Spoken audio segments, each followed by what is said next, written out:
a comic book. Oops, sorry. That's all right. You chose what? I'm sorry. Oh, I was just gonna ask what kind of media you guys chose. I've got one TV show, one movie, and 5 comics. All right. I have one comic company, one comic, uh, one TV show, and one movie. But actually, I have 2 movies. Oh, All right. actually, 2 TV shows. Sounds good. I think I've got a movie, a comic, a book, a couple cartoons. Oh, Oh, I I didn't you have a know I book. didn't I, think I of could big book. Actually, I could I have one, or I could do one. Sorry, I just want to look up one. Yeah, I got one book I could probably talk about. Yeah, Blood Crazy. Why not? Okay, ready? Ready. And I just start talking, right? Because we're already recording. Yep. Hello and welcome to the iCast, the podcast / YouTube channel for the Iowa Comic Book Club. Joining me, as always, is Jim. Hello, everyone. You see, John, I made you. You thought I was going to say you first, but I didn't. And John. And how are we all doing tonight? Doing Pretty well. darn good. How about you? Oh, I'm here.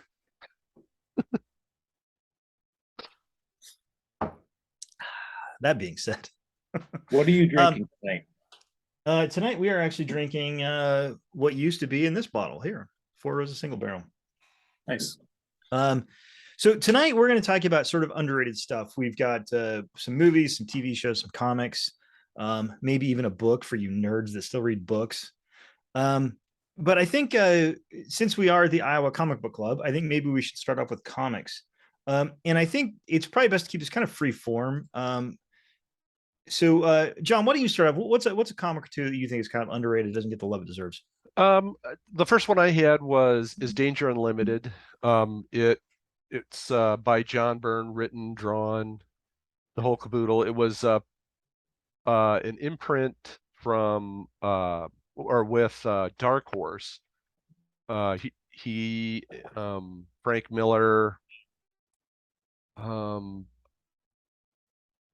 Oh man, I cannot remember who else. There were several different artists and creators that were part of Legends, is what it was called. It only did like the introduction miniseries of 4 issues, and it for me it's one of those. It's a book that kind of had it all. There's time travel in it. There's alien invasion. Um, there's pretty heavy sci-fi, but then there's also superhero, and some people didn't like this about it, but I thought it worked well. There was a lot of flashbacks that would kind of, and again, the flashbacks were kind of out of order, but everything kind of led up to the alien invasion, and then how this new group of heroes are going to stop the aliens from taking over the world. Now, you might have said this and I might have missed it. Is this DC? No, it was with Dark Horse. Oh, you said Dark Horse. Sorry, Yep. Brain's not working. I wish I could say something about that. I have not read it. Jim, have you read this one? I have not read it. I'm sure you can get it in dollar bins. So did anyone ever continue using those characters, or were they only used for the 4 issues? And They were only used for the 4 issues. John Byrne published the timeline, or the outline of what the series was supposed to be, and introductions of other characters and things that were supposed to happen. But he's never gone back to telling those stories. He said that the reason why he only did the 4 issues was just, I don't remember what year it was. It was maybe about 95. It's kind of when the first collapse of the 90s comics started happening, with the various companies and that, and they just didn't get the numbers. And I think probably now the numbers that they would have had, or would have made it sustained for a long time. But right. But he's never gone back. And you can get it on. It is available on Amazon. Yes. There's a trade there. Yeah, there's a trade paperback. Oh, and it's available on Comixology. So I want to break in for something that I'm curious about because I have not been reading weekly comics in the last year or two, or three. So Comixology was bought by Amazon, which Comixology was a website that I always really liked. And I've just tried to buy something on Comixology the other day, and I realized that it's now a nightmare. Have you guys used Comixology recently? No. It I is probably haven't used it in 7 years. like it's not even its own website. It's literally just incorporated into Amazon's website, and I am not for that. I think that's bad because I like Comixology the way it was. Like I said, I feel bad. I don't have anything more to say about it. I've seen some of the art on here, and it does look good. I would definitely check it out. There is a very sort of it looks like a combination of MODOK and the Watcher. Like if Yes, you put that's the Watcher's head in MODOK's body. that's Doc Danger.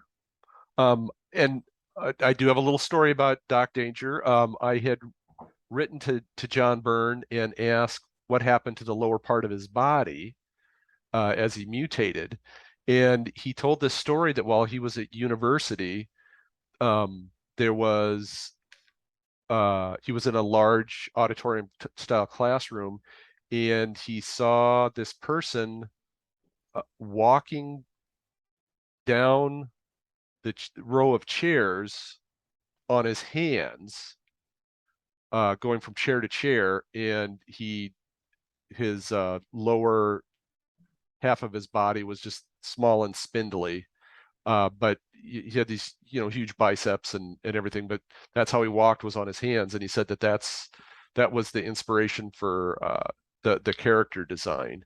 And so inside that little travel thing is this teeny tiny spindly body. Interesting. Very small, little known creator, John Byrne. Jim, what's a comic book or two you'd like to talk about? I picked one, and it is Micronauts. How has there not been a Micronauts movie or cartoon show made in the last 10 years? I don't know. I assume the rights are getting exchanged and whatnot, and they're all tied up because it was a toy line, and it was a comic book line, and then it was a comic book line again. And what was the one? Because Marvel did Micronauts. They also did another toy line. It was like the Space Knights or something. It was Rom. Rom. That's right. Rom. Yeah, they did all sorts of toy lines. They did I can't even remember some of the other toy lines. The Crystal Warriors or something like that. Right Star, isn't it? Yeah. It's like some sort of robot. I don't remember. It started with a star, something or other. So were they originally Knots, but then they got like miniaturized down, or? No, they're always they're from the microverse. And so originally it was a Japanese toy line, and there was no, like a lot of toy lines, there's no plot around it. They just made some interesting looking toys, and then Marvel developed a whole storyline, developed characters for each of the toys, and it's a dystopian futuristic society, and the bad guy takes over and subverts the person that's supposed to be the ruler, and the Micronauts are kind of the scrappy band of misfits that tries to take them on. And most of them are from different planets, so they have different powers. And one of the things that really kind of hooked me is, and this is true of a lot of stuff when I was a kid, mildly creepy. So one of the aspects of the society that really caught me off guard is the way that they constructed their security forces.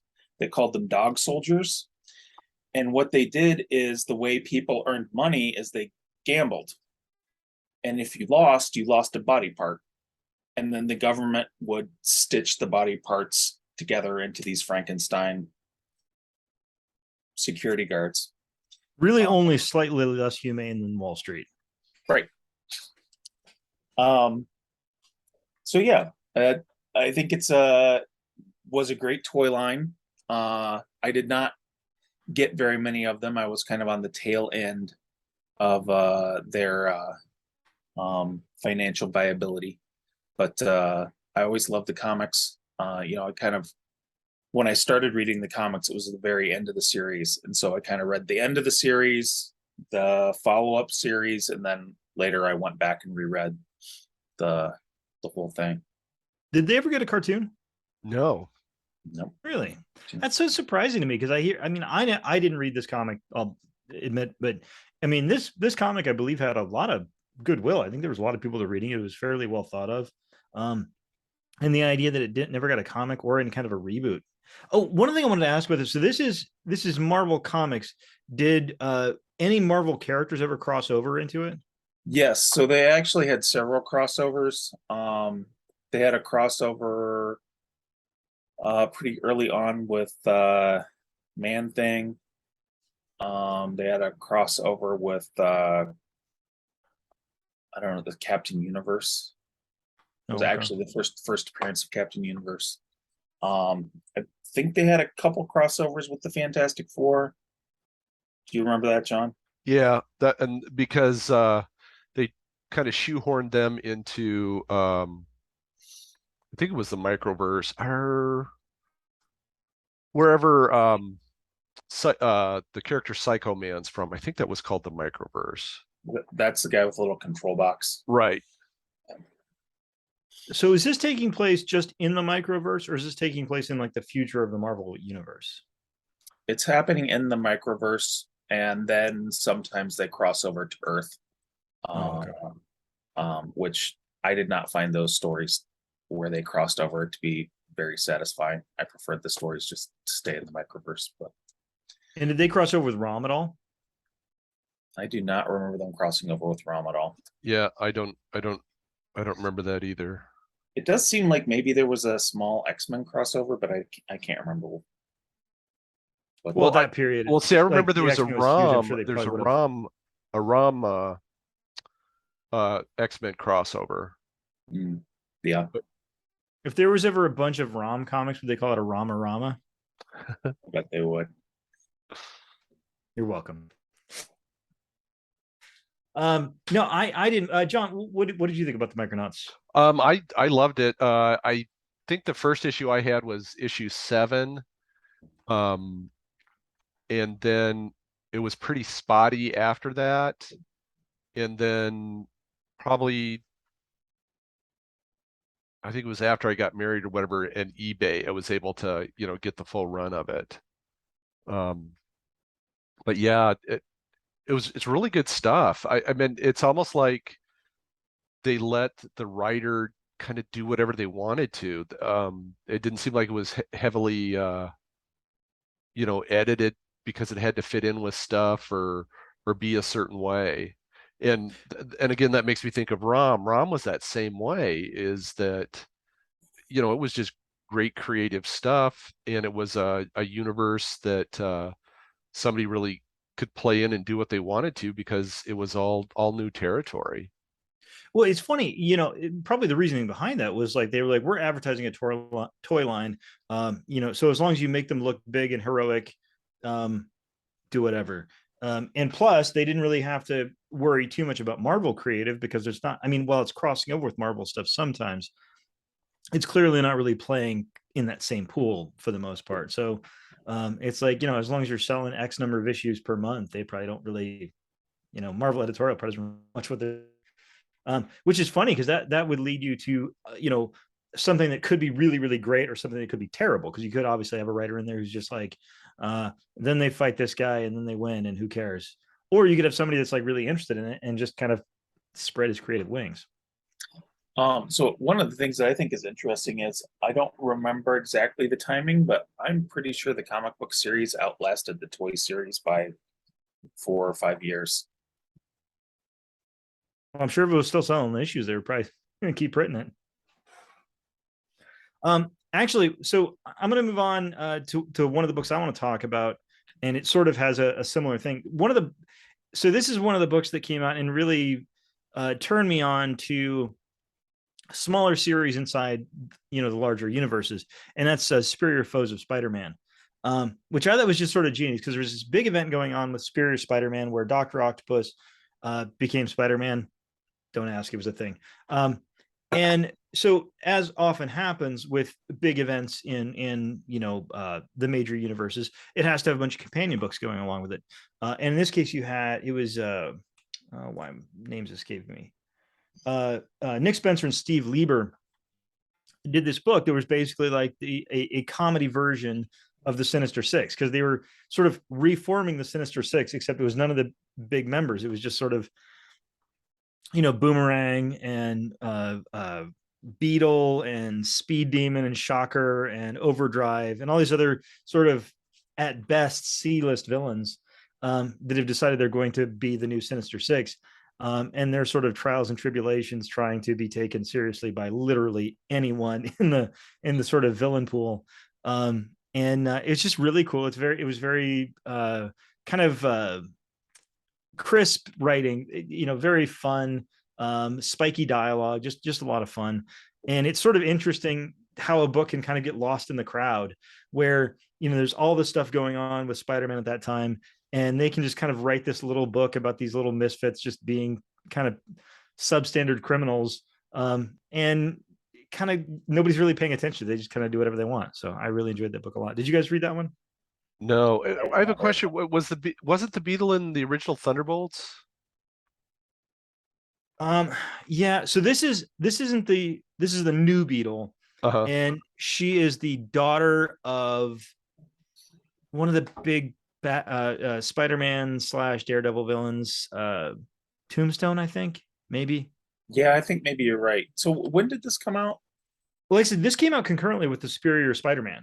So this is when Dr. Octopus had basically found a way to worm his way into Peter Parker's brain and become Spider-Man. But unfortunately for him, he also inherited all the responsibility stuff. And so he decided not only was going to be Spider-Man, but he was going to be the Superior Spider-Man. And so there was a Superior Carnage as well. So go ahead. I really wanted to hate the Superior Spider-Man run when it came out. I was like, no, I'm not going to read this. And then I happened to read it. I really liked it. Oh, I know the regular book was really good too. It was very creative and kind of an interesting way of saying, like, okay, this is Dr. Octopus, but also he thinks like Peter Parker, or has the sort of history of Peter Parker. So he's still an asshole, but also he wants to be a villain or wants to be a hero, but he's also comparing himself as a hero to Spider-Man. He's like, no, I'm going to be better than Spider-Man. Right. Which, by the way, that led directly into the into the Spider-Verse, which is sort of the big, huge Spider-Man crossover book. But yeah, it was just really fun, and this is a super low stakes book. Like nothing in here is world ending or world beginning or anything else. It's just like some pretty mediocre criminals who tell funny jokes trying to rob stuff, and usually not doing very well at it. So yeah, I would highly recommend that one. Did you guys have any other? I feel like I've got a couple other comic books I'd like to talk about, but also I feel like we should get on to movies and TV shows. So John, is there any other comic books that you kind of like to just do quick shot honorable mentions of? I would have to go with Power Company. It was written by Kurt Busiek, and I don't remember who did the artwork, but it was with DC. It was after like 0 Hour, and it was a small group of heroes who had this mysterious leader, and it was just about how they were coming together as a team, and everybody's powers were very unique, I thought. And Kurt Busiek. Yes. And I think it only lasted maybe 12 issues, but it was really good, but it was short-lived. That's a shame. That often happens. I think books because I think you have a very limited amount of time to kind of find your audience, and if you don't find it, then you're kind of dead in the water, unfortunately. Jim, did you have any other kind of quick hit comic books you'd like to mention? Just one that, I mean, wasn't a huge fan. I didn't read a ton of the issues. But a character that I feel like was around a lot when I was younger, and that's kind of just they've never done a follow-up series as far as I know, is Warlord. Oh yeah. You know, modern day warrior who gets, I don't even know a lot of the backstory because I just read some of the later issues. 1968. So it's kind of a sword and sorcery book, and it's somebody from the modern world in the sword and sorcery world. And he has a gun too. And there was always in the letter columns, there were always questions about, well, you can only have so much ammunition for that gun. And to put it to rest, Mike Grell, who's artist and writer, said, just take it for granted that he'll never run out of bullets. Yeah, and I just loved Mike Grell's artwork in the series. It's I think it. I don't remember how high that went. I mean, how many issues that went. it was around like 100 or so. Yeah, because I was thinking about 125 is kind of what come to my head. And on a weird note, it was the first professional work that Rob Liefeld did for a major company, and it was like the last issue or the second to the last issue or something that he did the artwork on. Interesting. Yeah. And that was the first. Funny. Yeah. Well, it's funny that like how many books are out there that like, you know, somebody read and really loved and just had, you know, a great degree of sort of affection for, that then went on to just basically fizzle out and be nothing. And it's, I don't know, it's, I guess maybe a little depressing, but it's also kind of nice to know, like, if you were the writer of that book, to know that, like, you know, if you wrote that book, you'd see, oh, you know, we sold, you know, 25,000 copies, which at the time would have been, you know, a death sentence, which now would be not that bad. And sort of get down on yourself and think, wow, you know, we wrote this book and it, you know, didn't sell and whatever. But then to see that, like, you know, there's 20,000 people that bought that book and thought it was great. And I think it's kind of interesting. So I'm going to just do a few very quick shots. Number one is Eternal Warrior. I had to mention something from Valiant. Yeah, great stuff. And so it's the three Anipada brothers, which Armstrong is sort of the most famous of which, and Avar, the Time Walkers. But I really like the Eternal Warrior comics. I thought they had a couple of really interesting little lifespans doing kind of different things. There was one where he was stuck because he always comes back to life. And there's a guy that traps him and just keeps killing him over and over and over again. And so he keeps getting caught in the realm of the dead and having to come back. It's just kind of a really interesting little book. The next one is The Violent by Ed Brisson and Adam Gorham, which is just sort of a true, not true crime, because it's not really true, but it's a very sort of realistic depiction of crime in kind of this beaten down area. It's very tough. I think it probably made people uncomfortable because it is very kind of unheroic, and it's a rough book. It really is a rough book, but I think it's very well written. John Flood, which is Justin Jordan. I don't remember the name of the artist off the top of my head. And it is sort of a like Sherlock Holmes, but modern day, but also if he had like really, really severe mental problems. And I thought it was really well written. And finally, one of the other people in the comic club will agree with me on this one, Starve, which is Brian Wood, which is sort of this maybe just like pre-apocalyptic book about reality television and unhealthy addiction to reality television, stuff like that. So yeah, Eternal Warrior, The Violent, John Flood, and Starve. Did you guys read any of those books? The Eternal Warrior, and I like the idea that he was, you know, supposed to be the protector of the geomancer. Oh yeah, that was a whole thing too. That wasn't the specific run I was talking about, but yeah, that's a whole thing too. Right. really like that. And I like the idea of the three brothers and how different they were. Oh yeah, because like you've got Armstrong is kind of this drunk, um, party animal kind of guy. Avar is this like really really sarcastic kind of, you know, he's a prick to be honest. And then Gilad, who's the Eternal Warrior, is kind of the serious one who's like doing what he's supposed to do. And it's fun because they don't hate each other. Like I think in a lot of comic books they would all have like this huge sibling rivalry. They hate each other. And Gilad clearly doesn't have a lot of patience for his brothers, but he doesn't hate them. He doesn't like, you know, want them hurt or anything. He just like thinks they're kind of immature and, you know, maybe he wants to cut a hand off every so often. But yeah, so that's my kind of quick hits there. Let's move on to movies. So John, what movie or movies do you like to talk about that are sort of underrated? My my first one is Land Before Time, which was from 1974. It starred Doug McClure. Oh, now I can't remember his name, but the bad guy in it later played the Master in the Doctor Who series in the 80s. But basically the story is an American and a crew of British sailors are attacked by a German U-boat in 1918 or pre-1918, and then they John, I have to break in for 1 second because you have me super excited. It's the land that time forgot. yes. What did I say? Because the land before time is Oh, a cartoon movie. jeez. Sorry. And I got excited because the land before time, I think, is the first movie that I ever saw in a theater, or like one of the first movies I ever saw in a theater.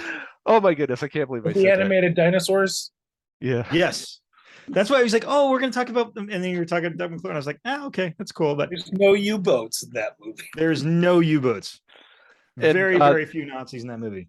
And they ended up taking over the U-boat, but then the Nazis messed with the compass on the ship, so they wound up in someplace close to Antarctica, and they find the lost island of Caprona, and within the island are dinosaurs and cavemen and everything, and it's how they survived and escaped there, and just it's Edgar Rice Burroughs at his best, and the special effects are a notch above old Doctor Who episodes. Mm. The dinosaurs are, but the submarine set is great. The underwater stuff is great. Doug McClure is great, and it's stayed very, very close to the original story or the original novel. And there's a fair amount of stop motion in this, isn't there? Yes. Yep. The dinosaurs. And there's a lot of practical effects too. Jim, did you see this one? I have seen it, but it's been so long that I don't even really remember the plot. I feel like I saw kind of all these. There were several like Journey to the Center of the Earth type movies that I saw when I was younger, and I haven't seen them since. So I don't really remember a lot about the plot of this movie. I definitely watched this movie. I don't know if I can remember much about it because I was very young when I saw it.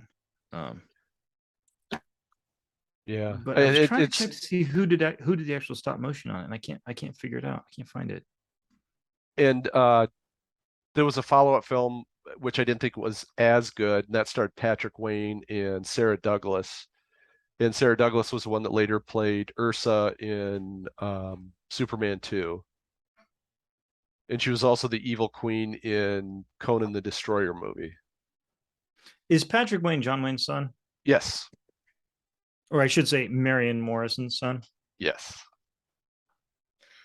No, I'd like to say more. I mean, but there was a sort of era of movie where there was because I was looking to see if it was Ray Harryhausen or who is Ray Harryhausen had a sort of understudy that ended up doing tons and tons of stuff. It was one of the George most, Powell. It was no, not no, George it's George Allen. George Allen. George Allen, who did a lot of the stuff at Full Moon and did a whole bunch of stuff, and tragically died very young. But I think that stop motion stuff, I think that especially in this day and age of digital effects, people have sort of forgotten how good a lot of that stop motion stuff really looked, given how, how old a lot of it is. And yeah, that stop motion stuff was comparatively speaking, really kind of revolutionary. Yeah, I have several stop motion honorable mentions that maybe I should just mention now since we're talking about stop motion. So one is Clash of the Titans, which Oh, is yes. Yeah. I think maybe Ray Harryhausen's last major film that he did. Great movie about Perseus. Great stop motion. And the other two that of his that I really like are his latter two Sinbad movies, The Golden Voyage of Sinbad and The Eye of the Tiger. Yes. Or the stop. I mean, it's obviously stop motion. You can tell it's stop motion, but it's pretty impressive the kind of stories that he was able to tell before there were, computer generated options for special effects. And that stuff was complicated. Like it was very, very time consuming to do stop motion animation. Yeah. And again, just the detail that, because with Clash of the Titans, I meant the owl and all the gear work in it, and again, or the Medusa fight. I mean, the updated film did a Medusa fight, but I didn't think it was anywhere near as good as the Harryhausen film was. By the way, it's David Allen, not George Allen. I apologize. David. Okay. And speaking of stop motion, so David Allen had been working on a movie called The Primevals for many, many years. He had been shooting it, I think some of it in his basement. And I think it was contracted to, or it might have originally been contracted to Full Moon. And they're saying now it's in post-production, which is kind of interesting because this movie, David Allen, again, unfortunately passed away more than 2 decades ago.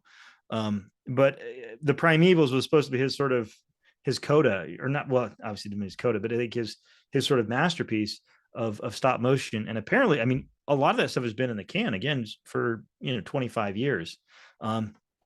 And IMDb listed as post-production and as current. So maybe somebody's finally going to put some money into that thing and actually put it out. Cool.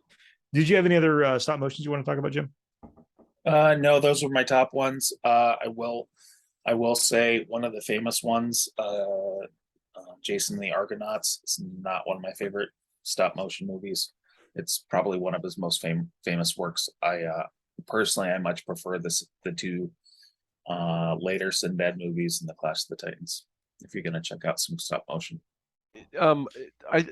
like for Jason the Argonauts, I think the thing is that it seemed too much like a low budget Hercules film from the 50s, and then the cool god stuff was put in there, and that seemed like a detractor from me. I mean, there was a great fight scene with the harpies in that and some other stuff, but the other stuff was pretty darn boring. Yeah, and the acting's just a little bit closer to 50s hokey stuff. I'd say that's the same case with the first Sinbad movie, which I would not recommend watching. It's just, I think that's the seventh voyage. I think is that right? I think that's right, and it's just a little. I think it was the 6th. Might have been the 5th. Just over the top acting and not very complex characters at all. What about you, All Mike? right, Jim. Any other stop motions? No, again, for me, it's David Allen's the one that I've especially as a Full Moon fanatic in the early 90s. I loved David Allen stuff, and I didn't even know who he was at the time. But like, if you watch those early, the Puppet Master movies, and I don't know, he worked on so many of these different things. Dr. Mordred, Demonic Toys, Robot Wars, just so much stuff he did with Full Moon. And you look at the stuff that he's doing, and he is so far ahead of where those movies were sort of financially. Where, I mean, you can tell they didn't have the money to hire the best actors they could find, and they didn't have the best, of any of this stuff. But then you see the stop motion, you're like, holy shit, they got somebody to really, like, a really, really talented person. So yeah, David Allen's, again, very, very sadly died very, very young. But just really a genius in his art form. And that stop motion really doesn't get enough credit, I don't think. That being said, I was going to say, Ray Harryhausen and kind of mentioned George Pal. One of George Pal's last movies was Doc Savage, Man of Bronze. And I don't remember what year that was out, but it starred, the only notable star was Ron Ely, who was known for TV's Tarzan in the late 60s. But it stayed fairly faithful to the Doc Savage story and that, but they tried to do a little bit too much of the Batman from the 60s, so it came out as camp at times. And even as a kid, it was groanable when they did that stuff. But again, the special effects were great. They had all this Art Deco stuff, goofy gadgets, but it was, I think it's called Diesel Punk.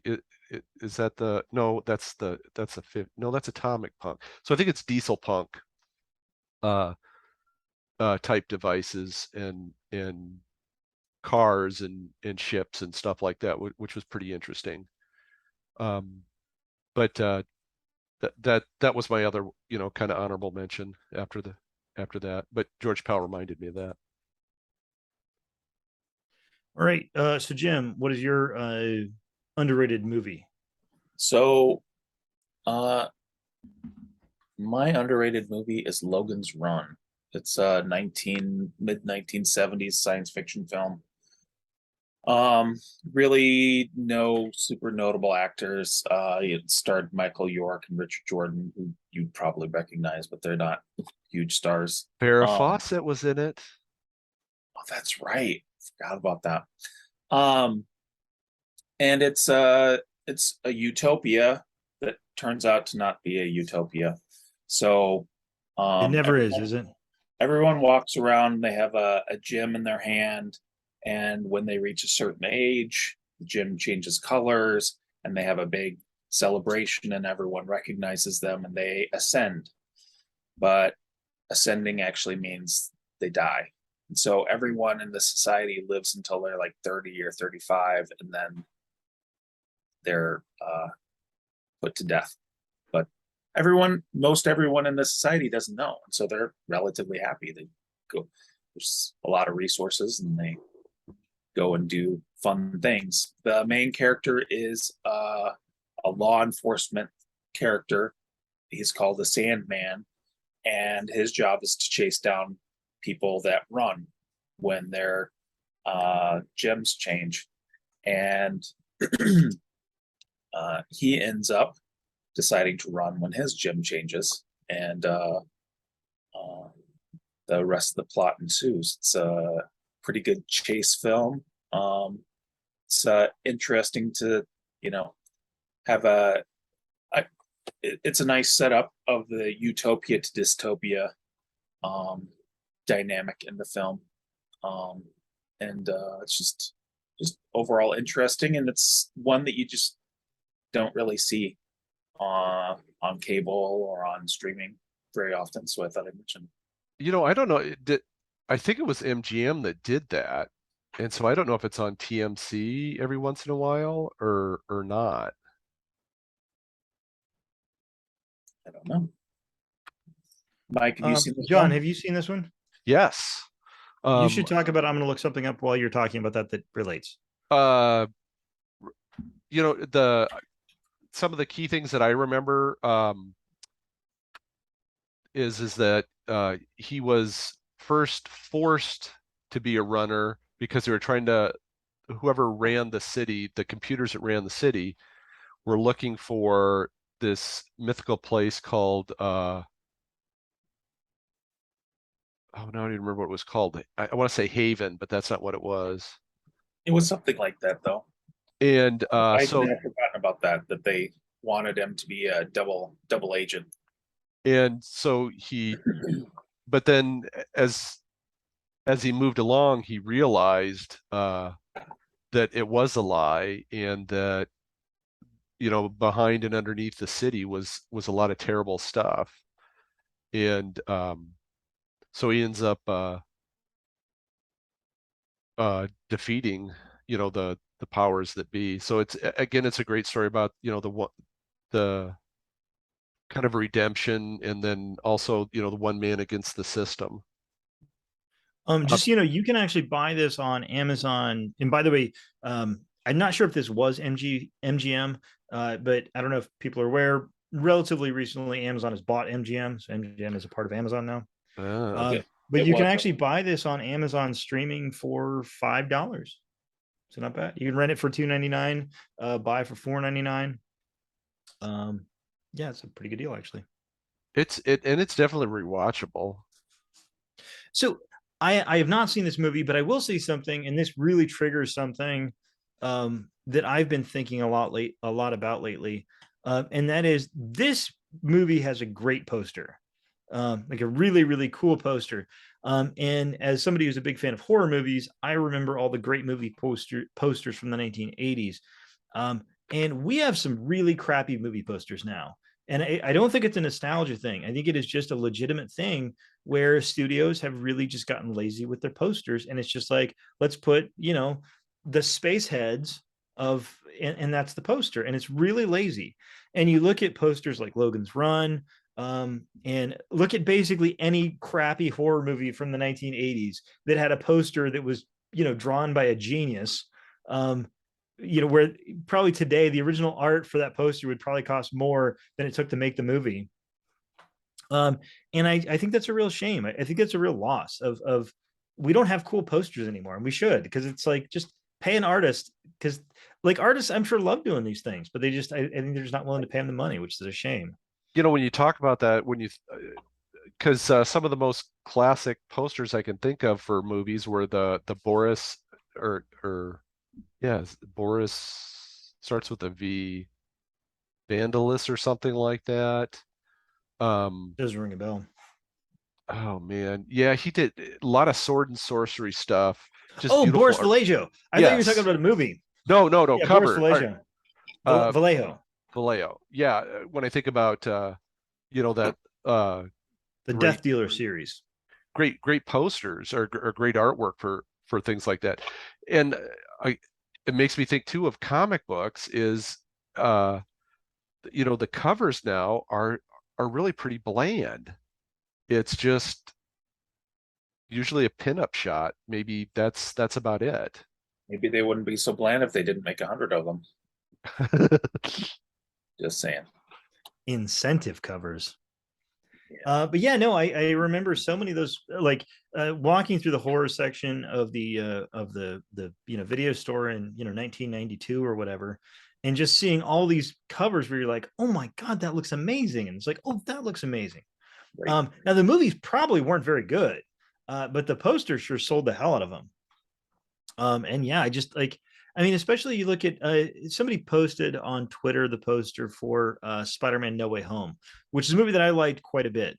And the poster is terrible. It just shows these floating faces, and then like there's one octopus tentacle stretching all the way around it, right? And it's like, that sucks. Like, I mean, if only there was somebody that knew how to draw Spider-Man in this country somewhere.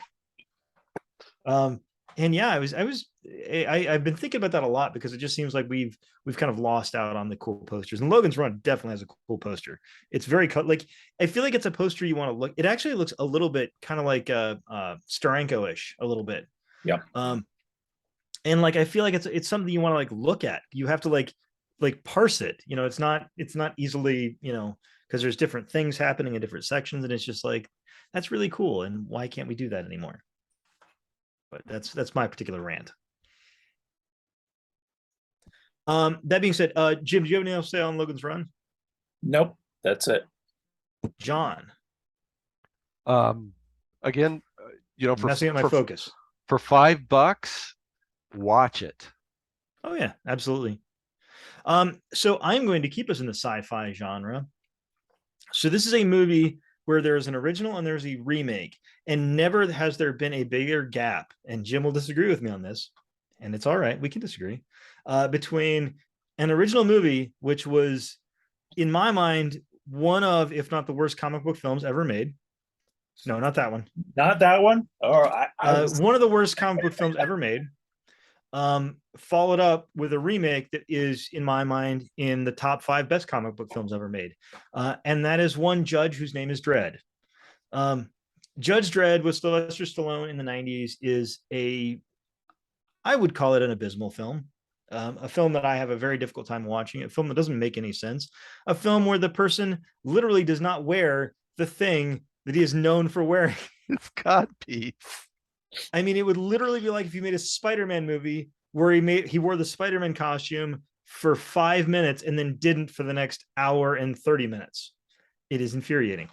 Followed up by Dredd, which is Carl Urban, which is a masterful film. I remember watching these movies like your Expendables movies, where they're sort of attempting to recapture 1980s action. And they virtually always are a huge failure at that. Dredd, on the other hand, captures everything. Because the thing is, the Expendable movies are relatively tame when it comes to the violence. Like the violence, it's mainly just tough guys talking tough, and then cutting away to PG, blood. Dredd, there is no PG blood here. There is only very, very, very hard R blood in this movie. I think that Carl Urban is fantastic in the part because he's not big, but he's very intimidating, and he's got the like, to play Dredd, you have to have this. You have to like the perfect, like, I don't know, grimace. And Carl Urban has a great grimace. And he can also enunciate words. Yes. Like, I am Olivia Thirlby, who plays Judge Anderson, is really good. She gets captured. But she frees herself. Like she uses, because she's not, she is sort of a different judge from Dredd, but she's also has a lot of her own value. And she doesn't have to play like a damsel in distress, which I think would have really hurt the film. And Lena Headey is just awful in this movie in a really good way. This is not a ding against her. She's just like grimy and horror. Like she's just an awful person in that movie, and she plays it really well. And there's the drug which they take that kind of works well in the movie, and it's an awesome movie. I love Dredd so much. So, have you guys seen either Judge or just Dredd? I watched. I know I watched the original Dredd, and then when he got cast out of the city, it was just like, what is going on? This is so. And Rob Schneider, of course. Yes. Don't forget Rob Schneider. Yeah. Yes. We can never forget Rob Schneider. And I did not like it, and again, I knew who Judge Dredd was before that, and it's just like, wow, this really falls short.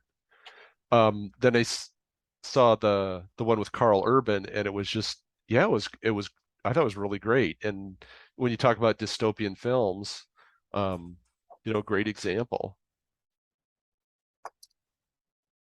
So for me, I've seen both of them. I don't dislike the earlier one as much as you do, and I don't like the later one as much as you do. Neither one of them is really nobody's perfect. Neither one of them is really a rewatch for me.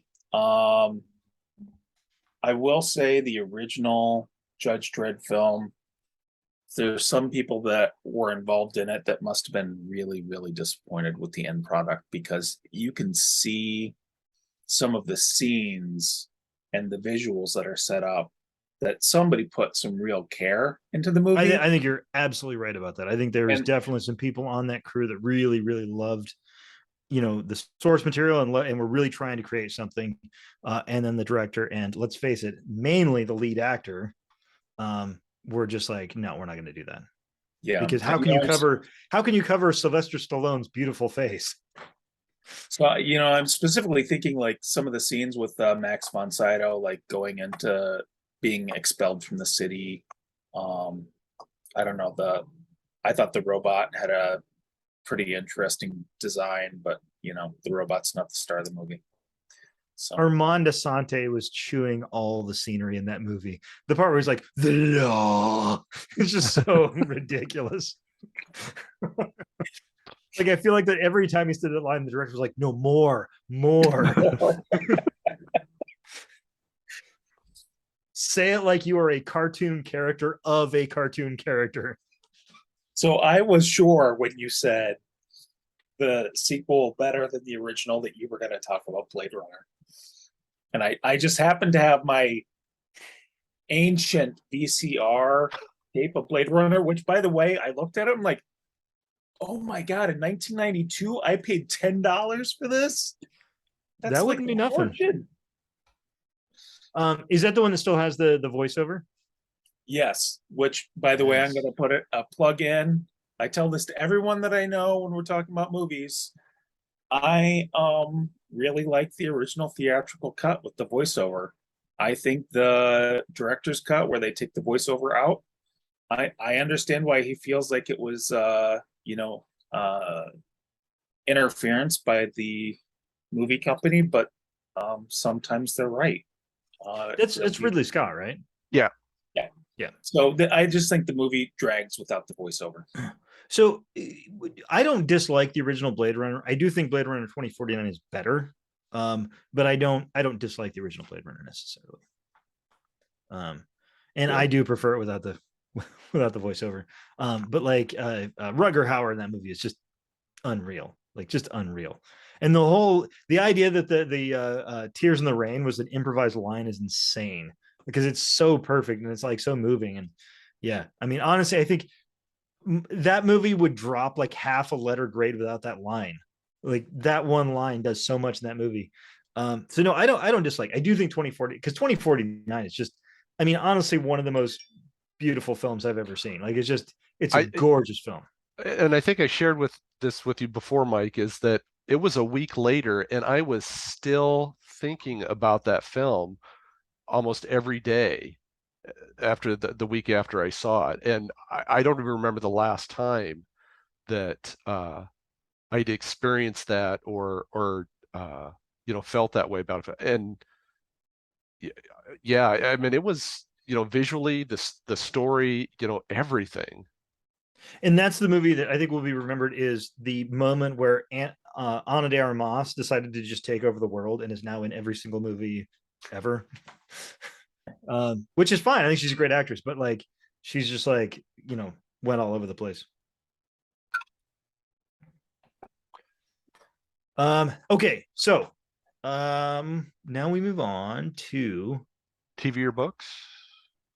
What would you like to do? I'll leave it up to you. I have one book that I might talk a little bit about, but I'm more sort of TV oriented, I think.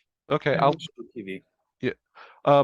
Yeah, let's go with TV. Mine was Farscape. And it ran on the Sci-Fi Channel from March of '99 to 2005, I think. I just want the audience to know that I accidentally typed Fartscape. I think that's important. And full disclosure, transparency. It was really unique at the time. It was, non-Star Trek. Jim Henson's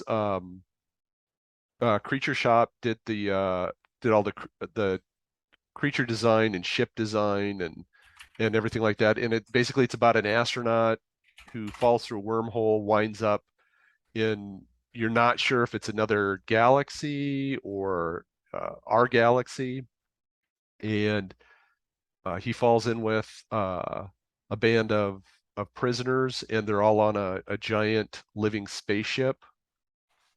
And they end up just trying to stay free from the these warring empires that are basically in control of all things. And a lot of great character development. It's one of the first sci-fi series that I knew that wasn't. Yes, it was episodic, but there was an overall art to every season, which led up to the ultimate conclusion. And again, with the Jim Henson creature stuff, the most incredible aliens that you could imagine. So I had to look this up. There was a bunch of these shows that came out in a relatively kind of close period. So you had Stargate, Farscape, Lex, and Babylon 5. And I did not watch any of them. I do know that some people think that Deep Space Nine was kind of borrowed from Babylon 5. I don't know. I don't know if I buy that a lot, but yeah. So there was it was a period where there's a lot of really good sci-fi coming out, and I sometimes think that shows like that came kind of before their time, because if Farscape or Babylon 5 were released now and were on like Netflix or Paramount Plus, that they would probably be there would be more time and more ability for people to find that audience and for people to kind of flock to. Because how long did it run? 4 seasons for Farscape, is that right?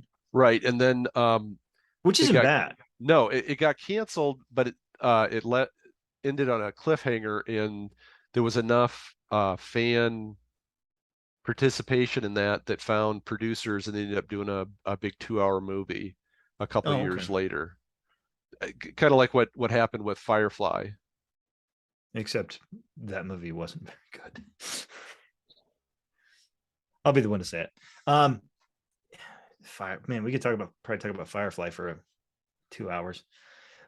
So what do you think distinguishes Farscape from sort of its contemporaries? Again, your Babylon 5s and stuff like that. Um, Again, it was unique. Again, yes, it was somebody on the run, but it was there was the crew, and they were all alien, and they didn't get along, and then it's how they did start to get along, and then just the character development, weird ideas, because like the lead character had formulas or figured out how to generate wormholes, and then one of the leaders of the empires wanted it, and so what he did was he put a meme inside of the guy's head, which was of the bad guy. And so there was this whole arc, and then throughout the whole series, where the bad guy's inside the good guy's head, and they're constantly battling. Almost like he was a superior Spider-Man. Exactly. And just how the meme ended up changing for the better, and basically became a symbiont, uh, and was helpful for everybody and everything. And I know that sounds kind of weird, but I'd never seen I anything don't like that dislike before. weird. And I think that's that's the thing is, the stories were action, and um Oh, I should have also said Battlestar Galactica would have been kind of, I guess it would have been after yeah, this by several years, because but kind of the same like that kind of kickback in sci-fi shows that were kind of interesting and kind of different. yeah. Yeah, it was kind of the sci-fi. I don't really know what's going on with Sci-Fi Channel right now because I don't watch it that much, but I feel like Mainly Sharknadoes, I think. right. I feel like there was a period of time where Sci-Fi Channel really was cranking out a lot of original shows. Yeah, I feel like Sci-Fi Channel really just kind of gave up. So they did as a horror fan, I'm big, again, previously stated big fan of Full Moon. They acquired the rights to Demonic Toys and Puppet Master and did this super low budget, really bad version of those characters. And yeah, a lot of the Sci-Fi Channel stuff, like it's like they could have been something and then kind of just didn't, and it ended up not being that thing, which is kind of a shame. So I remember watching the show. I did not. I think probably I watched 2 seasons or 3 seasons. I did not watch the final season, but I remember really enjoying the first season quite a bit. The practical special effects, the Muppets, really gave the show a different, more realistic look. I know that sounds kind of weird to say the Muppets made it look more realistic, but it's obviously not computer generated special effects.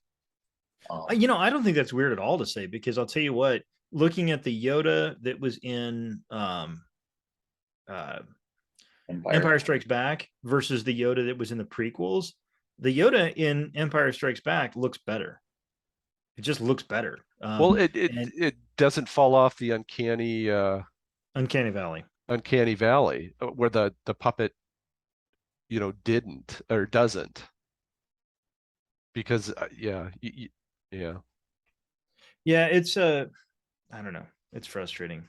Although I do think that, given today's, like, anytime we look back on any of these shows, looking back on shows that were doing 20 episodes per season is really intimidating to get started into, because it's like I tried to have my wife watch Smallville, where it's 24 episodes per season, and it's just like, no, I can't do that. I just can't. I can't watch 25 episodes of this, because only 15 of them matter at all. Like, there's going to be at least 9 episodes in the season that don't matter and are not good.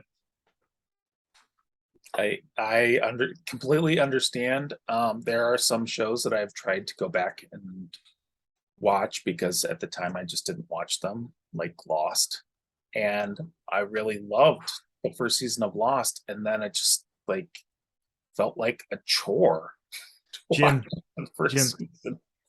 everybody loved the first season of Lost. The problem was there was a second season and a third season and a fourth season and a 77th season.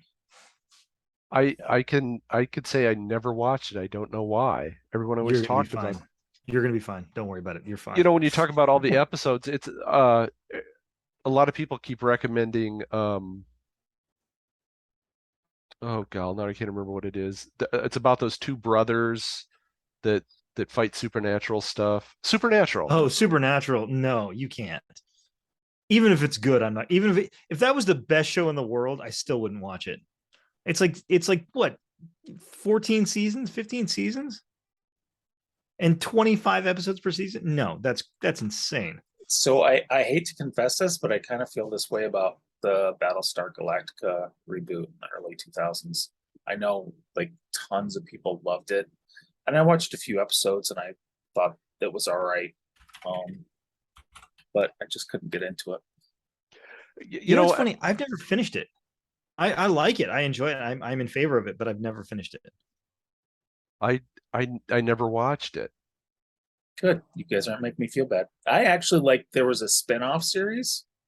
There's been several. There's been TV movies, and there's been a spin-off, and I wish Brandon were here. He would know. So it was like a spin-off prequel, I think. Yeah, that was Caprica. Yeah, I really liked that, and then they canceled it. Because that's what they do. When you talk about seasons, or what we used to call a season, when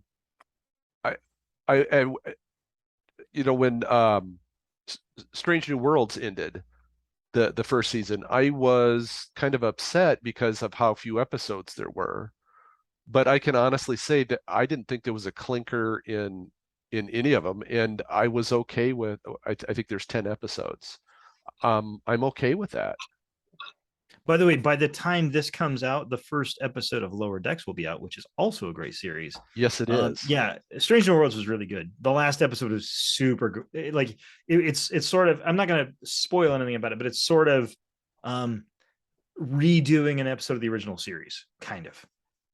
But then, well, I'm not going to say anymore. But yeah, it's a really, really interesting thing. I would recommend watching that episode of the original series and then watching the episode of Strange New Worlds.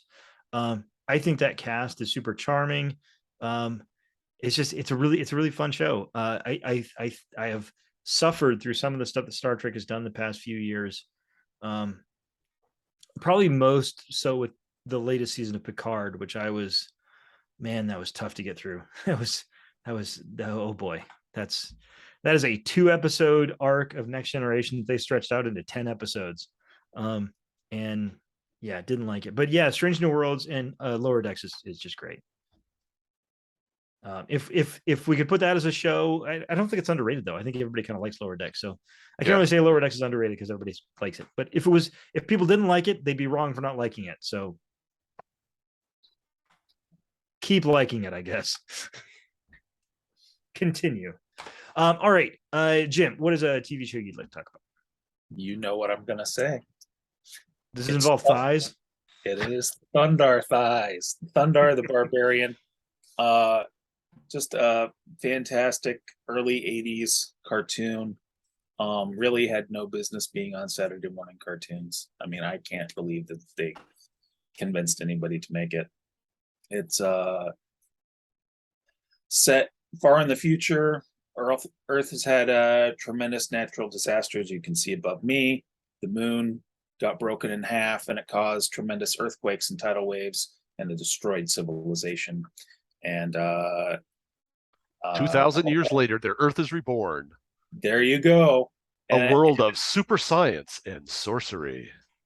But one man breaks his bonds and fights for freedom. Thundar the Barbarian. All I can say is they are very litigious on YouTube. And just leave it at that. Is that true? Because you keep on trying to put clips in, they tell you no.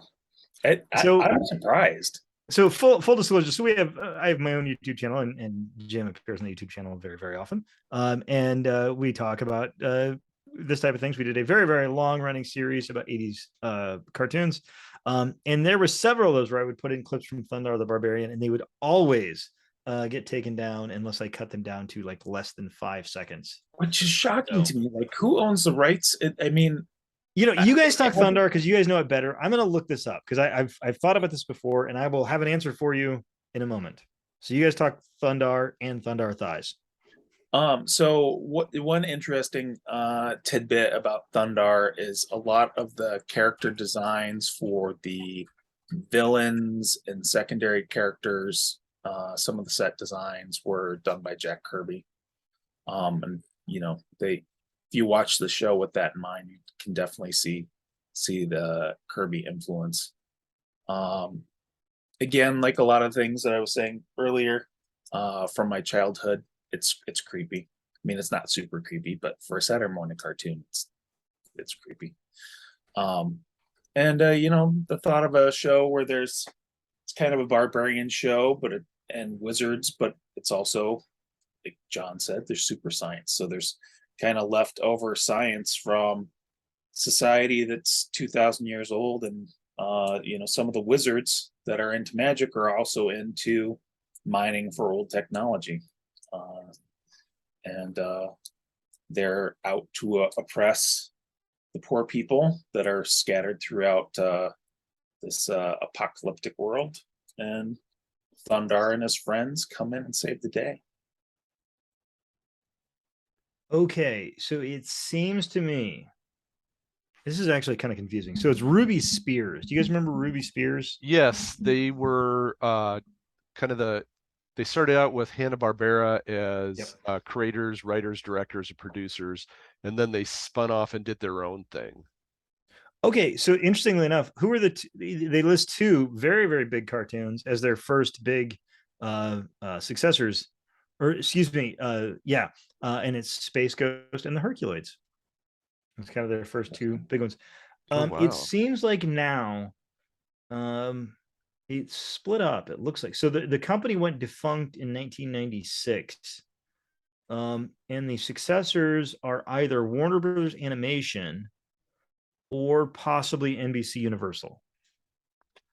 See, I have a copy of the episodes, and I'm pretty sure it was Warner Brothers Direct or whatever that line of stuff was, because there's no commentary, there's no extra stuff, it's just the episodes. And So this is so this is kind of clarifies this. So I guess it's pre 1991. Ruby Spears stuff is Warner Brothers or Warner Brothers Animation, where that works okay. out. By the way, that does bring up another topic that is sort of become interesting to me lately. Is the idea of actual physical ownership of physical media. There is a lot of stuff out there that you can't find digitally. So I know we all love our streaming services and they're great for a lot of things, but there's a bunch of stuff you just can't watch. I have been sort of in the last couple of years been purchasing rare cuts of horror movies that are just not available. On Intoxicated Masculinity, we just did a video on the Aliens and Predator movies, and I can't remember what the name of it is. I think it's the production cut or the whatever cut of Alien 3. I don't know where you can find that. I know I have it because I have it on a DVD that I can put in a DVD player. So don't get too sort of fond of your streaming media, because sometimes that stuff will go away, and you'll be happy that you have a disc or a tape or a something in your hand that you can actually watch. I think. Go ahead, Jim. Or John. Sorry. I was going to say I have to agree with Jim. Of my all-time favorite cartoons, Johnny Quest and then Thundar. I meant they're especially Thundar. It was the most amazing thing because it wasn't the Smurfs, it wasn't Bugs Bunny, it wasn't all the product tie-in stuff, and then the Kirby art. Again, I have no idea how it made it. I meant, and unfortunately, there was only one season, but just incredible stuff. Yeah, it's interesting. Sometimes the most interesting things are short-lived. Unfortunately, there's probably something more, profound, philosophically profound I could say there, but I don't know. It's just Well, it comes down to the old Seinfeld episode where George learns to leave while he's on top. So he'll say one funny thing and then leave. And so maybe it's like that there's one perfect season and that's all we needed to do. Yep. That's why I insist on saying many, many unfunny things. All right. Again, I don't have a lot to say on Thunder. I've not watched it, but I do have a grudge because they keep copyright striking my videos for putting Thundar in them. So I hate Thundar, not the cartoon, just the people that own it. So I have the next club meeting so we can make Mike watch it. Yes, yeah, that's going to be the theme of the next meeting is our Thundar. Well, the entire agenda is just going to have the one word, Thundar.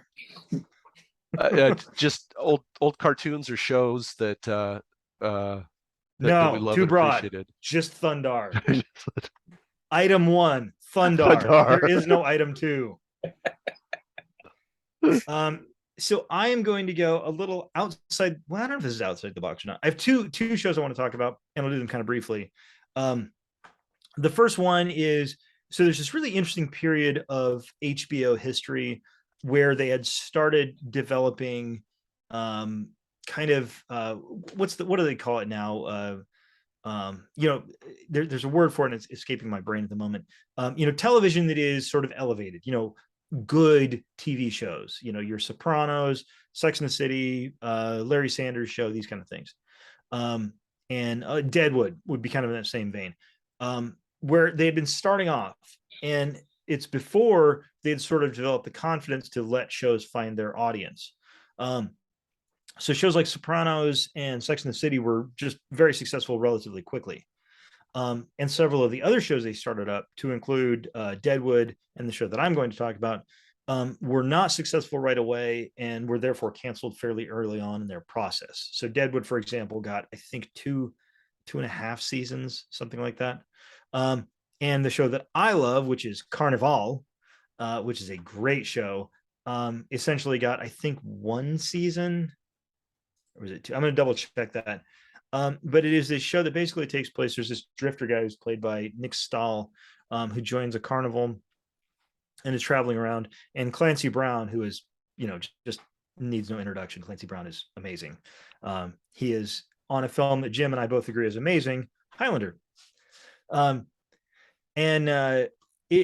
Brown is playing this priest who is sort of in the beginning of the show looking like this good character, but then there's something happening between them and it's kind of mysterious, and Clancy Brown is sort of becoming evil and Nick Stahl is becoming this hero, and it's all very confusing and it's very kind of ephemeral, or it's not like a concrete thing. It's very esoteric. And I think because of that, it never really found an audience early on. And because of that, it got canceled. I'm going to look right now. It got, I think it was 2 seasons. Yeah, 2 seasons. And so it got 2 seasons, then canceled.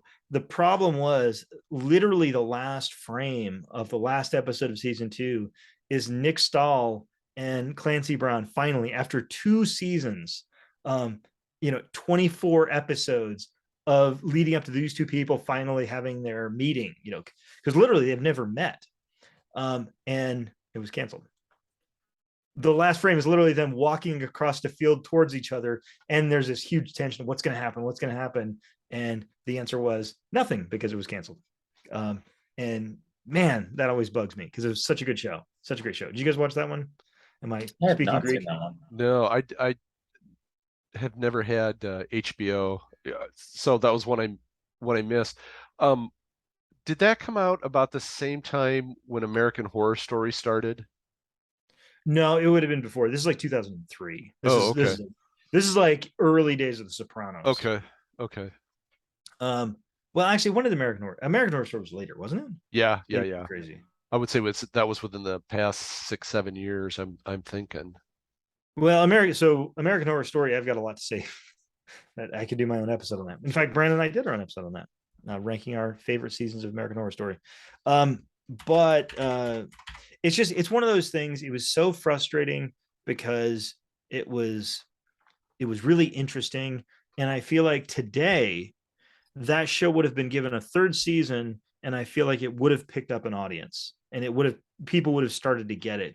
But it was too slow, and it was too mysterious, too ephemeral, and too esoteric, and I think people just didn't get it, and I was very disappointed in that.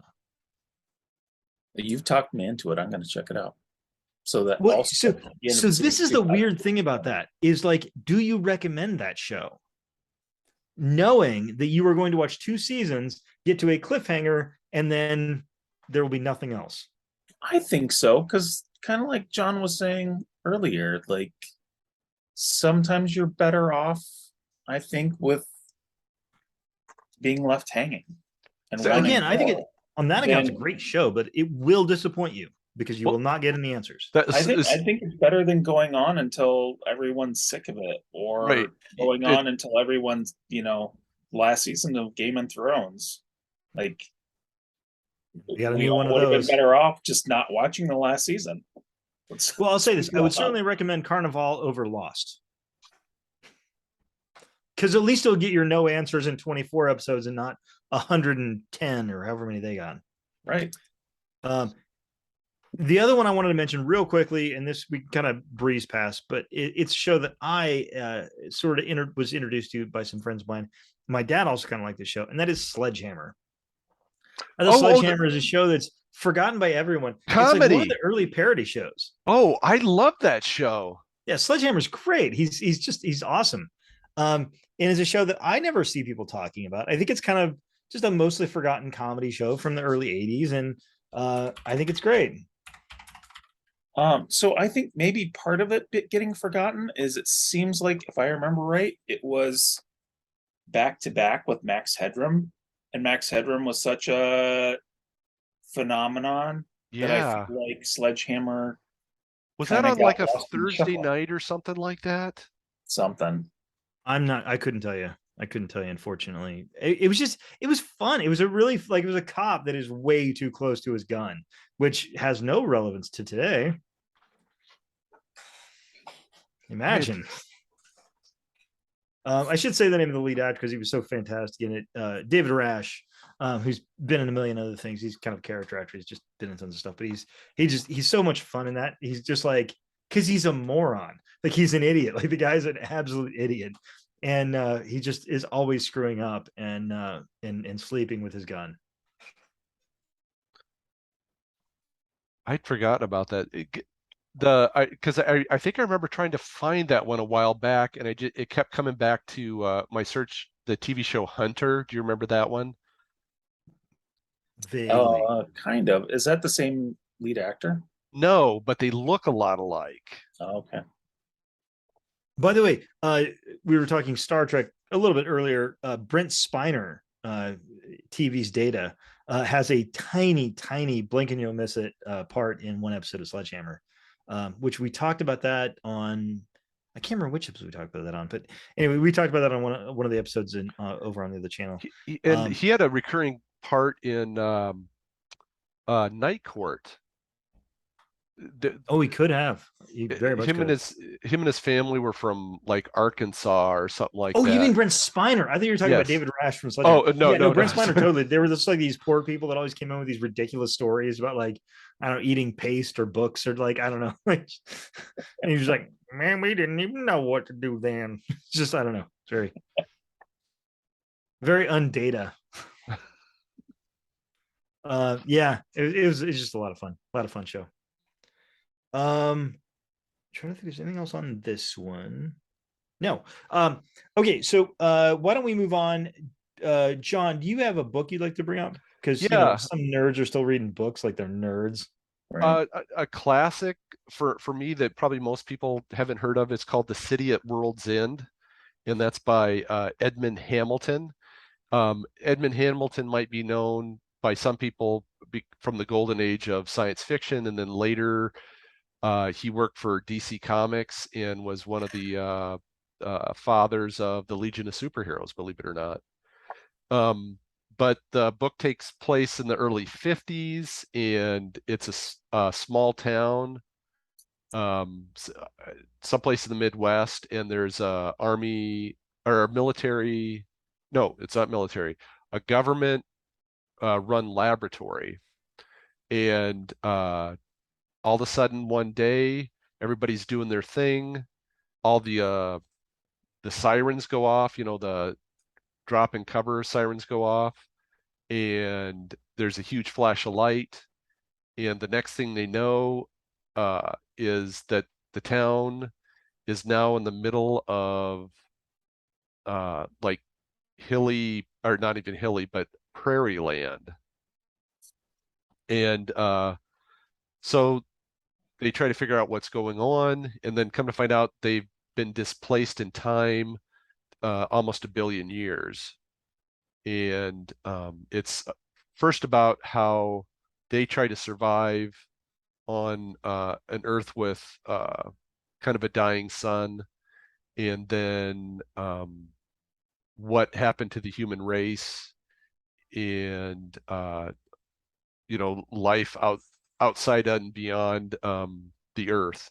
And it discusses how people from the past, from our time, how they would adjust or they don't adjust. And it's only 150 pages, but man, it's a good read.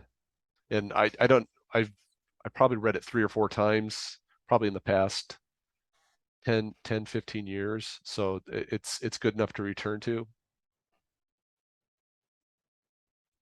That is an old one that I have not read. I'll have to check that out. And it's really not dated either. That's the other thing that why I say it's a classic, because again, they're talking about life in the 50s, but then they shoot forwards so far ahead, nothing's familiar, nothing, Right. So I think there's an interesting point there, because I think that we've all read a science fiction novel or two. And a lot of that stuff, I think the real good, important science fiction sort of starts coming out in the late 1940s, early 1950s. And how a lot of those books don't come off as dated, and you would think they would. And I might mention one in a few minutes that I also don't think goes off as dated. Jim, what's a book you'd like to bring up? I would like to bring up a book series by R. Scott Backer. It's the Prince of Nothing series. Is the first trilogy. There's another 4 books. I think the whole 7-book set is maybe called the second apocalypse. The first book is The Darkness That Comes Before. It is a sword and sorcery book. Also, it's science fiction. The bad guys are aliens that crash landed in a huge ship thousands of years ago, and there was a huge war when they landed, and most of the aliens were killed. And this is thousands of years later. The main character comes from a mysterious monastery off at the edge of the world, and kind of has supernatural powers, because the monastery has for thousands of years been training people to have pure motivation, not be motivated by anything in the past, which is a really weird concept, honestly. It's basically like they're absolute sociopaths, because they are not motivated by kindness or familiar ties or anything like that. And the thing that I love best about the series is that you're kind of think that the main character is a hero, but he could be the biggest villain, and you really don't know, because he's so hard to categorize because he doesn't have human motivations. So it's hard to know what is motivating him. And I just think the character development is really fantastic. There are a lot of significant characters that get very well developed. They all have complicated relationships with the main character, partially because he manipulates everyone around him.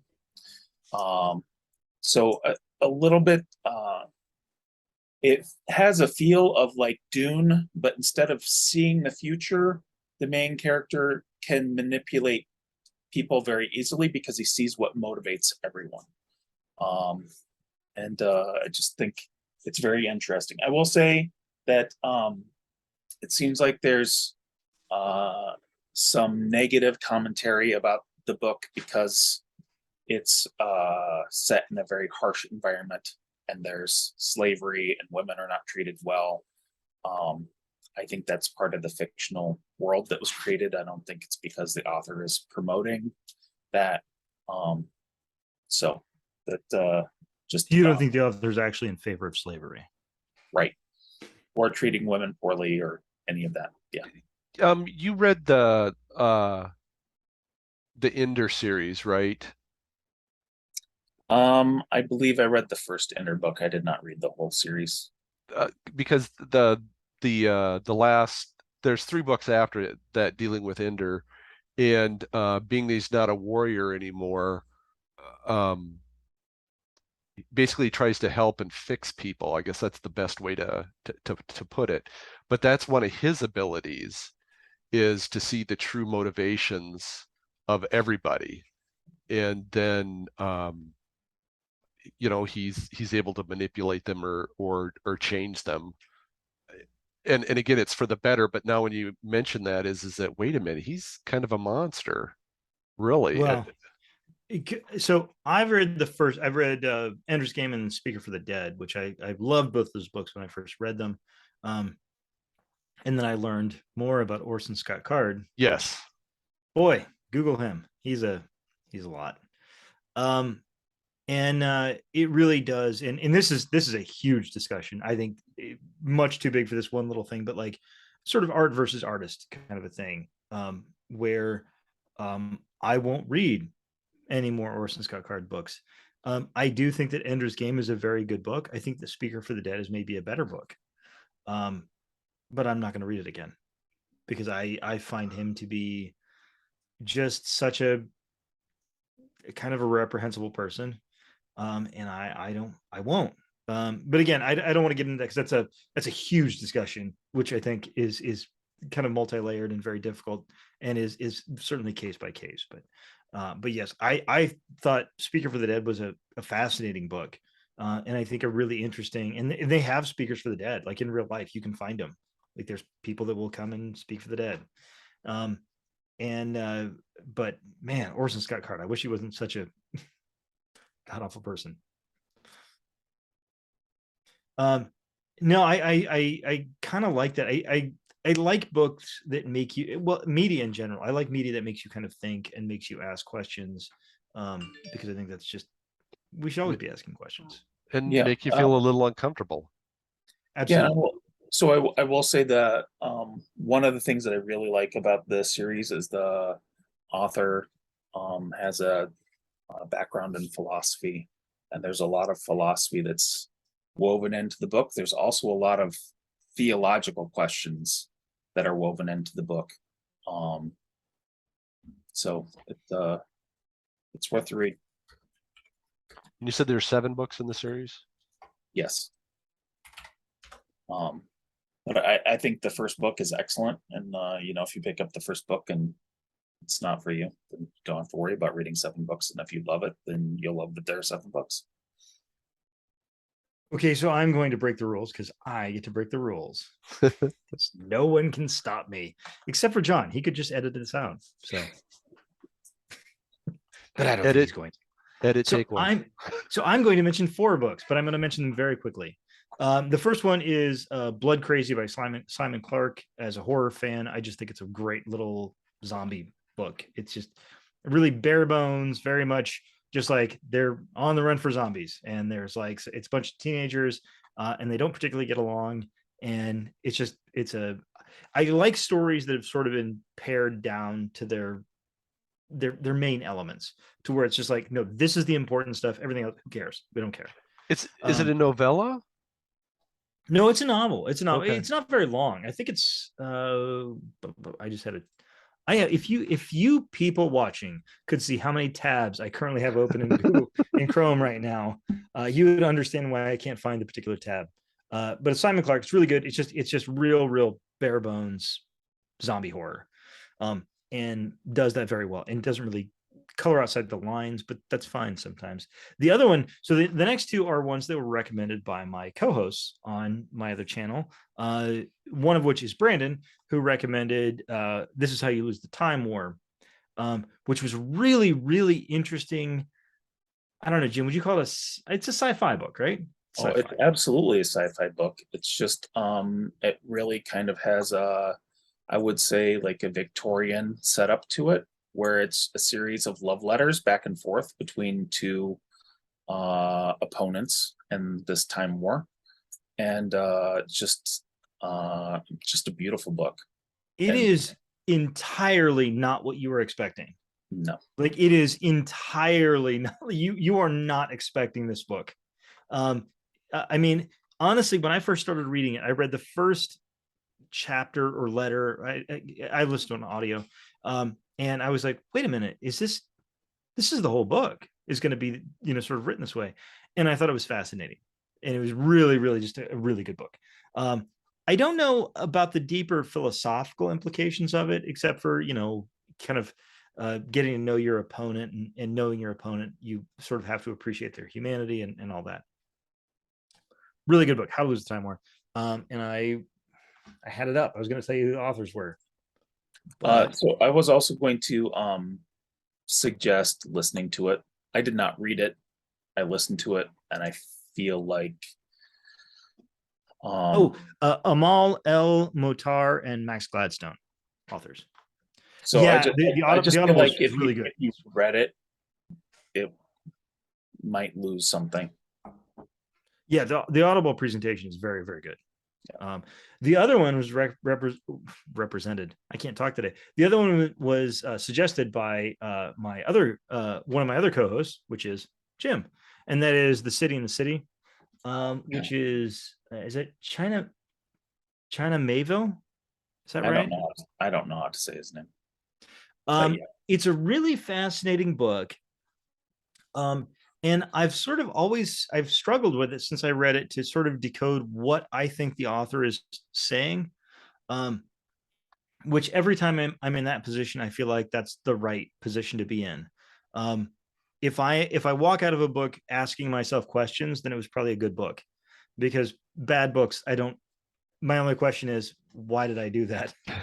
Um, I should have stopped so sooner. so I don't know whether they're talking more about immigration, whether they're talking about sort of nationalism. It is there are two cities that are in the same city. And that's not really a spoiler. They talk about it in the first couple of paragraphs of the book. Except you have to be a citizen of one city or the other city, And is and it you travel between can't the two. you can't see, or they do something so you can't see or perceive the others? So it's No, kind of like 1984 thought crime. Like you're yeah, not very much so, very supposed much to so. think or supposed to see. You're supposed to unsee, even though you clearly can see. So it's yeah, it's I think they very, very made, different. I think somebody made a movie or a series of about that I remember watching on BritBox, and I think it's called it's called The Two Cities or something like that, not City in the City. Interesting. I have not heard of that. Um, wait, it does mention. So I feel like Oh, there is something. Apparently, in April 2018, BBC Two broadcast an adaptation by Tony Grisoni and David Morrissey as Inspector Theodore Bourlou. So there is, yeah, you're right. It's a series of 4 1-hour episodes. did you like it? Yeah, I did. It seemed like there was a murder or something, and he had to go between the cities. And But you have to follow the rules. Like you have to immigrate and go through yes, custom, even though yes, you might just be crossing over to the other side of the street. yes. Yeah, it's a fascinating book, and it really makes you think a lot about, because again, I don't fully understand what the author is saying, but I'm okay with that. I think sometimes we should be okay with not understanding things, and with also just sort of coming up with our own conclusions. I mean, what is a city? What is a nation? What is a people? And why do they have some sort of ridiculous idea of their own centrality in culture? Yeah, it's really interesting book. I very much enjoyed it. And my last one that I will talk about very quickly, and people who know me will not be surprised that I am going to bring up one Mr. Kurt Vonnegut, my favorite author, the greatest American author of all time. And I'm going to bring up a weird one because, most The of his books are Sirens of not underrated. Titan. Well, no, I feel like Sirens of Titan is always going to be underrated because it's a masterpiece. But I'm going to bring up another one that is totally not talked about, and that is Bluebeard. I've never Which heard of that one. So Bluebeard is a fictional autobiography of a modern artist from the 1960s, who is essentially just writing this autobiography. It's all fictional, but it's sort of Kurt Vonnegut talking about the modern artists that he knew, your Jackson Pollocks and the like, and sort of just talking about what modern art meant to people and what the community was like. And it's just a fascinating little look in on the way he thinks and the people he knew. And it's one that probably is going to be put up on his list of top 5 books ever. But I really love Bluebeard, and I love the characters in it. And I love the fact that Kurt Vonnegut made them up, but that they feel very, very real, and they feel like, people that he probably knew. Cool. Because, of course, I have to bring up Kurt Vonnegut. Of course you did. He's the greatest author who ever lived. I'm sorry. He just is. Enough of my tirade. Now, Yes. since we've talked about a lot of stuff, do you guys come up with anything else underrated that you didn't get a chance to mention or kind of wanted to bring up kind of at the last minute? And this is a little off topic, is that I never discovered Harlan Ellison till about 5 years ago. And I think if I would have started reading him I think I would be a totally different person than I am now, because of that. Um, and reading his stuff from the 60s and the early 70s and stuff like that, it is still uh very thought-provoking. And you talked about sometimes you might not quite understand what it is, but you kind of feel it, what the importance of it or what he was saying. But and again, science fiction's my the kind of my go-to thing, but that's not always what he wrote about. But just and so I don't know if very many people have read him, and so I would say that he'd be the equivalent of Kurt Vonnegut for me.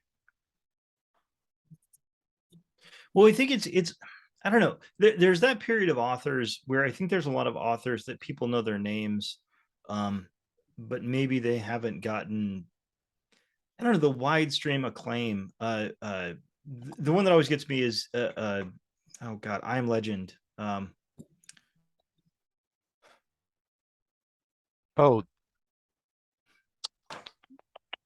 hold on, sorry. Jim can cut this out of or John. You guys with your J names, I swear you kill me. Hold on.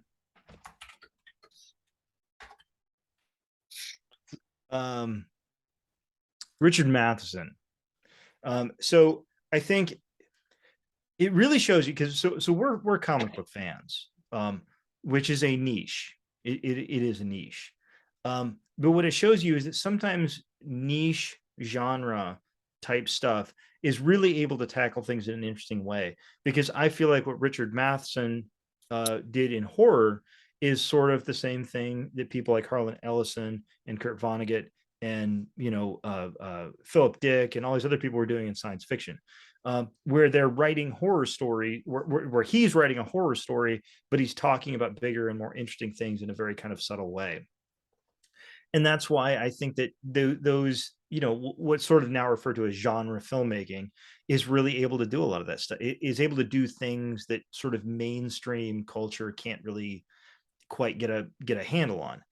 And so when I read Richard Matheson or Kurt Vonnegut or Philip K. Dick or, a lot of these authors, Isaac Asimov, you sort of get this impression that they're ahead of their time because of the fact that they sort of aren't constrained by their time because they're writing in this genre. So in a way, these genre art forms are kind of ahead of their time because they're not constrained in those same ways, I think. I'm not sure if that's deep or just, whatever, but they aren't. They really aren't, because Richard Matheson isn't writing for a horror audience for 1955. He is kind of writing for a specific genre of horror for that time period. Yeah, I mean, I couldn't agree with you more. That I feel like the very best in all the things we talked about, science fiction, horror, fantasy, comic books, TV, movies, kind of takes these big issues and takes it out of our everyday life so you can actually talk about it without all the baggage, right? Because some of these issues, if you just try and tackle them, then everybody already has an invested position and preconceived notions of how things are and how things must be, and this is the way it is, and they aren't going to change.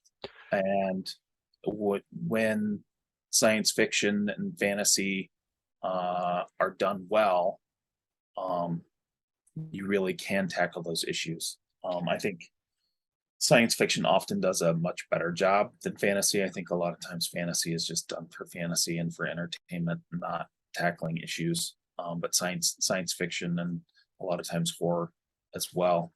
By the way, that's a good question. Leave a comment below, because I would love to read some sort of fantasy that is sort of more talking about humanity and about those kind of things.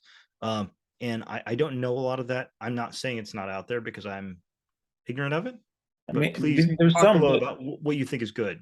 Like good, sort of, for lack of a better term, you're woke, you're elevated science fantasy.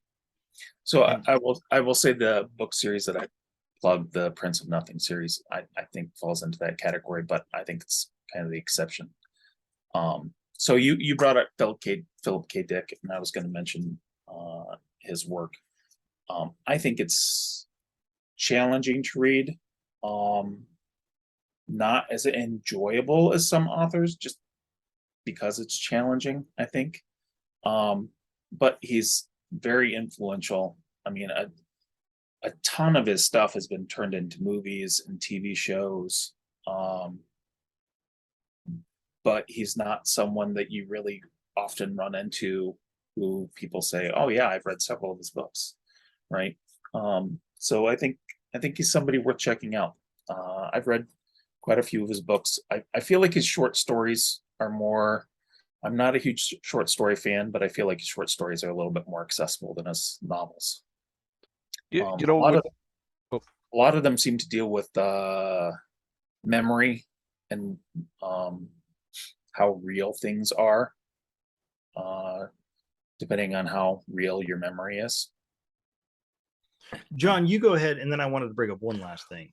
I was going to say one of the therapy techniques that I use and has spent a lot of time studying is people developing metaphors to talk about or tell stories about themselves. But again, the goal of it is to be able to take themselves outside of their experience and talk about it in a way that's more comfortable for them and a way that they can deal with it, you know, using the metaphor. So, you know, for example, I remember I had a child once that every time they would come into play therapy, they would build this huge wall with blocks all the way around the room.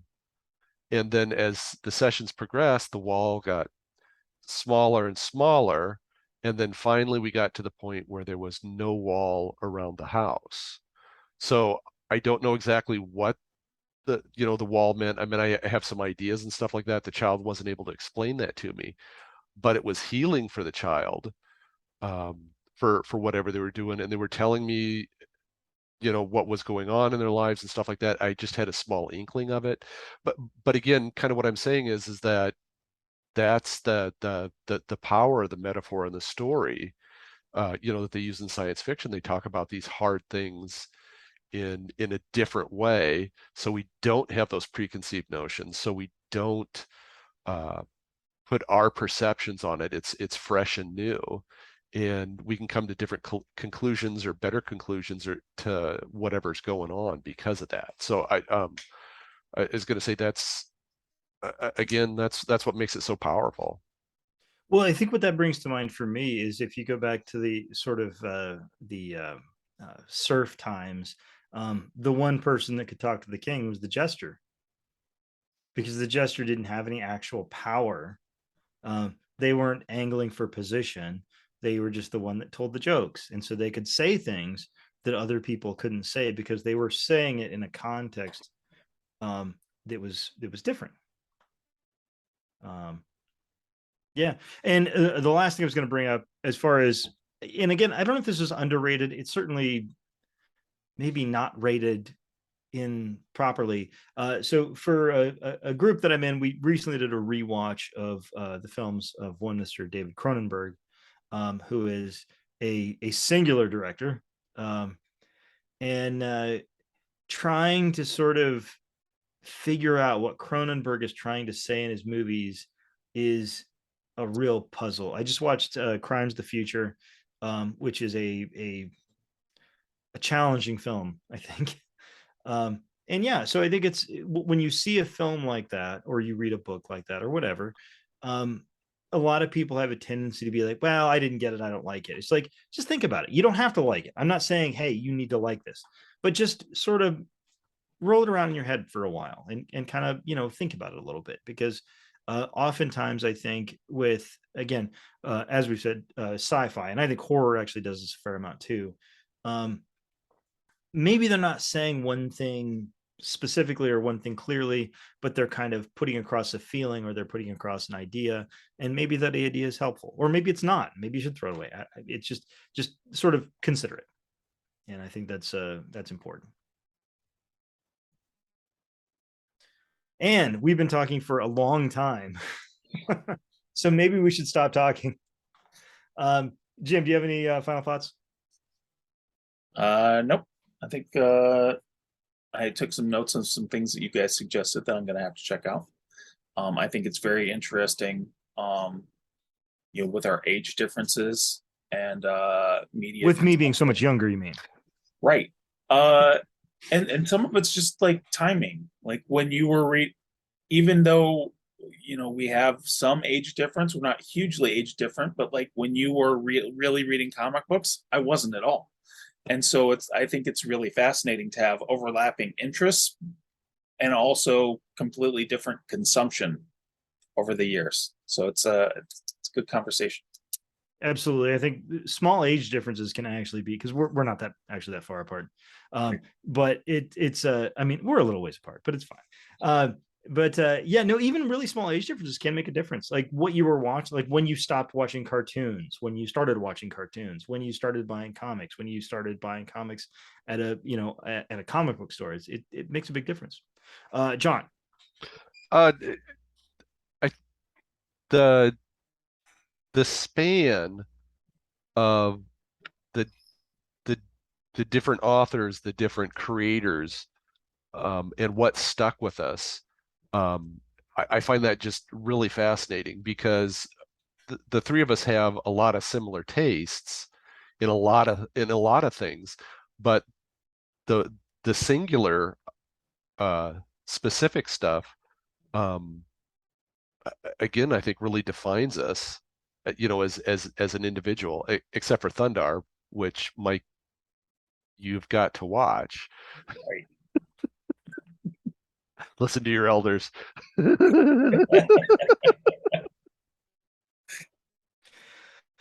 All right. That being said, Jim, do you have anything you would like to tell people to go and see or watch or do or anything like that? I will say, kind of anti-watch and anti-see is spend time with people you love.